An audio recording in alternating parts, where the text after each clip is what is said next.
जय श्री कृष्ण भगवान। नमस्कार भक्त। आज हम सुनेंगे कृष्ण और उनके परम मित्र सुदामा की ऐसी कथा जो सच्ची मित्रता, प्रेम और भक्ति का सबसे बड़ा उदाहरण है। यह केवल दो मित्रों की कहानी नहीं, बल्कि यह हमें सिखाती है कि सच्चा प्रेम कभी धन और गरीबी नहीं देखता। तो आइए प्रेम से सुनते हैं यह भावनात्मक कथा। बहुत समय पहले सांदीपनी ऋषि के आश्रम में दो बालक साथ साथ शिक्षा प्राप्त करते थे। एक थे द्वारका के भविष्य के राजा भगवान कृष्ण और दूसरे थे उनका गरीब लेकिन सच्चे हृदय वाला मित्र सुदामा। दोनों की मित्रता इतनी गहरी थी कि वे साथ पढ़ते, साथ खेलते और साथ भोजन करते थे। सुदामा स्वभाव से बहुत सरल और विनम्र थे, जबकि कृष्ण सबके प्रिय और दयालु थे। एक दिन गुरु माता ने दोनों को जंगल में लकड़ी लाने भेजा।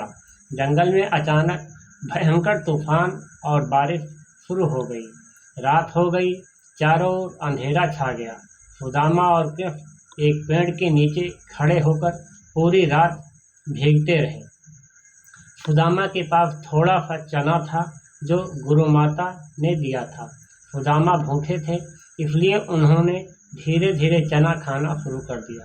जब कृष्ण ने पूछा, मित्र सुदामा क्या खा रहे हो? सुदामा बोले, कुछ नहीं मित्र, ठंड से मेरे दांत किटकिटा रहे हैं।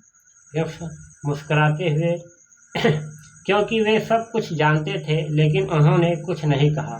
समय बीता, शिक्षा समाप्त हुई और दोनों मित्र अलग हो गए। जब सुदामा का विवाह हो गया, लेकिन उनका जीवन बहुत कठिन था। वे बहुत गरीब हो गए।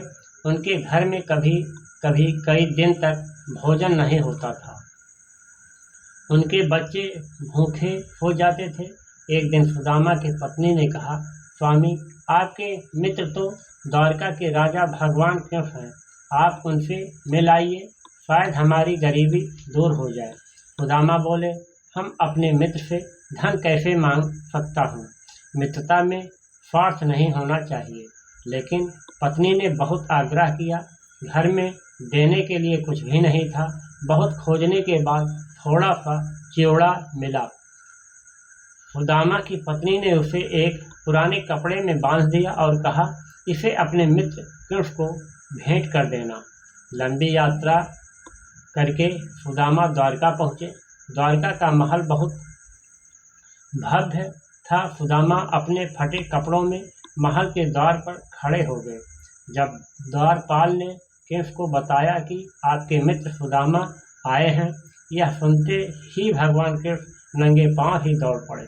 उन्होंने सुदामा को गले से लगा लिया। महल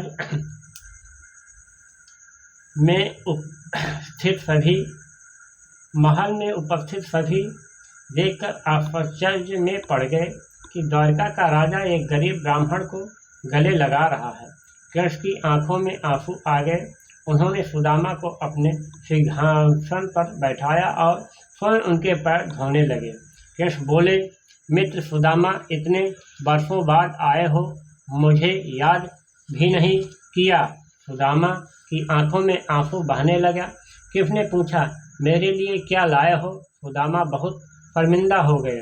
वे सोचने लगे, इतने बड़े राजा को यह थोड़ा सा चिवड़ा कैसे दूं? लेकिन कृष्ण ने वह पोटली छीन ली और बड़े प्रेम से चिवड़ा खाने लगे। कृष्ण बोले, मित्र, इससे स्वादिष्ट भोजन मैंने कभी नहीं खाया। कृष्ण की आंखों में प्रेम था और सुदामा की आंखों में आंसू। सुदामा 2 दिन द्वारका में रहे। उन्होंने कृष्ण से अपनी गरीबी के बारे में कुछ भी नहीं कहा। फिर वे अपने घर लौट आए। जब वे अपने गांव पहुंचे तो उन्होंने देखा झोपड़ी की जगह एक सुंदर महल बन चुका था। उनकी पत्नी सुंदर वस्त्रों में खड़ी थी। सुदामा समझ गए कि ये सब कृष्ण की कृपा है। उनकी आंखों से आंसू बहने लगे और उन्होंने हाथ जोड़कर कहा, हे प्रभु, आपने बिना मांगे सब कुछ दे दिया।